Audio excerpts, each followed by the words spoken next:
Good morning. Donnie Wanders here, and this morning I have wandered to the Amherst Point Bird Sanctuary to do some bird watching. Let's go.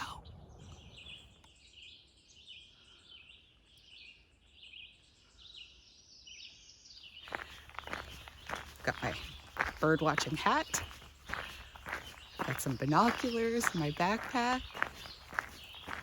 The sun will be up officially in about 3 minutes. And I just wanted to confess, I don't know anything about birds, but I watched some YouTube tutorials last night on how to bird watch. So, apparently floppy hats is like a big thing, so I'm covered there.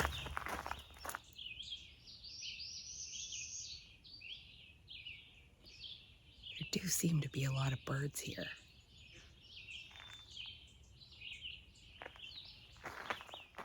Look, birds on the trail.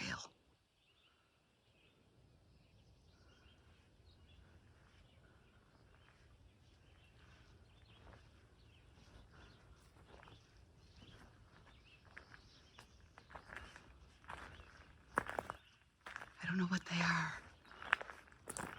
I also don't know why I'm whispering. I don't think these birds are afraid of me.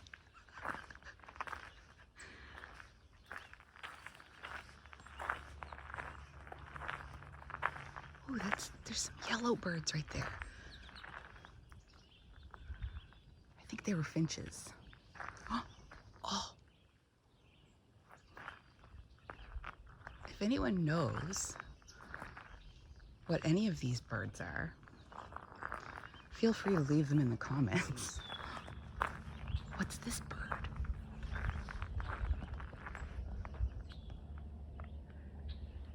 Anyone know what he is?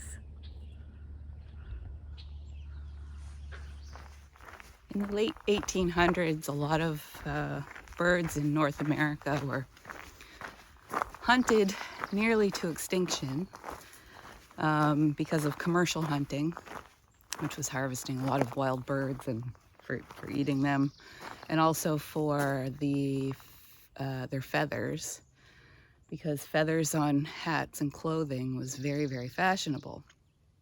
So you might recall birds like the passenger pigeon used to be the most abundant bird in North America, and we killed them all. The last one was a passenger pigeon named Martha, and she lived in a zoo and died in 1914 and gained a lot of notoriety because she was an endling, meaning the last individual of her species. And it was big news apparently when that happened, because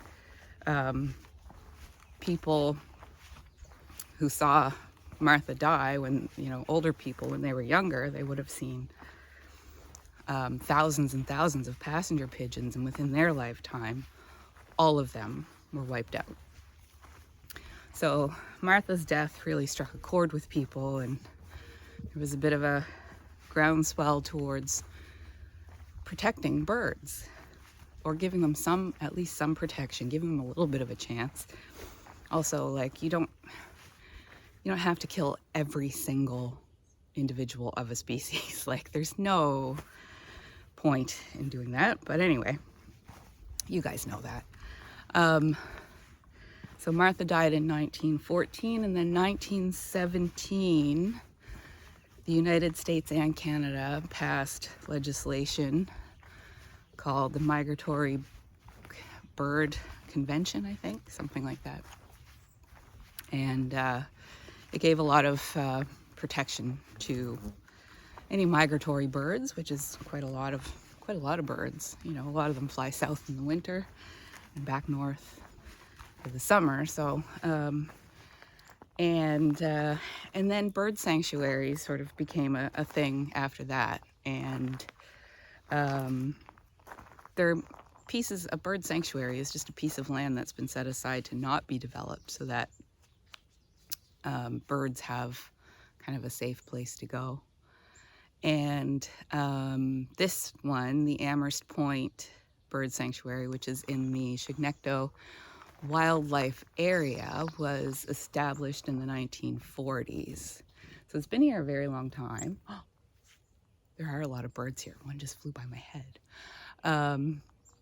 Established in the 1940s, so birds have been coming here uninterrupted, I guess, since, I mean, obviously before then, but since then they've had a little bit of protection here.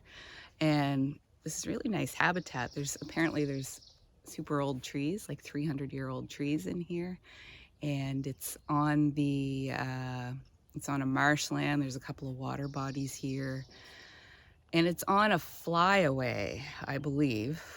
So a flyaway, it's good timing on that fly's part. A flyaway is like a path that birds use to fly away when they're migrating. So you can probably tell I'm not much of a bird person because my knowledge is pretty spotty.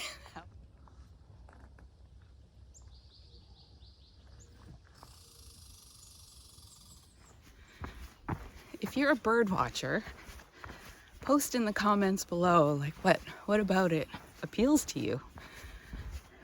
Is it the birds? Is it identifying new species? Is it just learning to identify species? Sometimes people just like being able to name off a lot of species. Is it their behavior? Is it their social structures? Do birds have social structures? And if you're into birds, you should go to Facebook and check out a Facebook group called Birds and Wildlife of Nova Scotia. It's a page that my mom started a few years ago, and it's a nice little community of people sharing their encounters with birds and wildlife, and people post questions, there's often pictures of birds or other animals. What animal is this? Can you help me identify this bird or these animal tracks or this pile of poop? So it's quite a neat little community that she's built up on Facebook.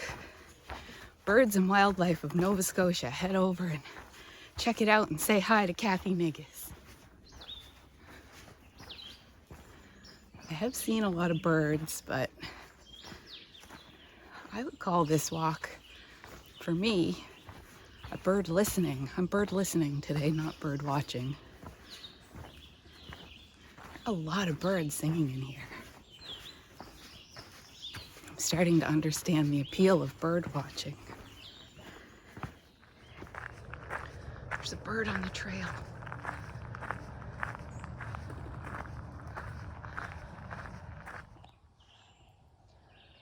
This is a really big tree. Holy. They say there are trees in this sanctuary that are 300 years old, and I'm guessing this is one of them. Massive. Well, I'm coming to the end of my bird watching adventure. That is a beautiful little trail, very easy, approximately 4 kilometer trail. It took me about an hour to do that loop.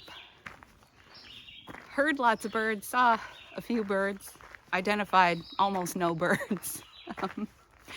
If you're a birder, leave me a comment as to why you like it so much, and how idiots like me can get a little bit better at it.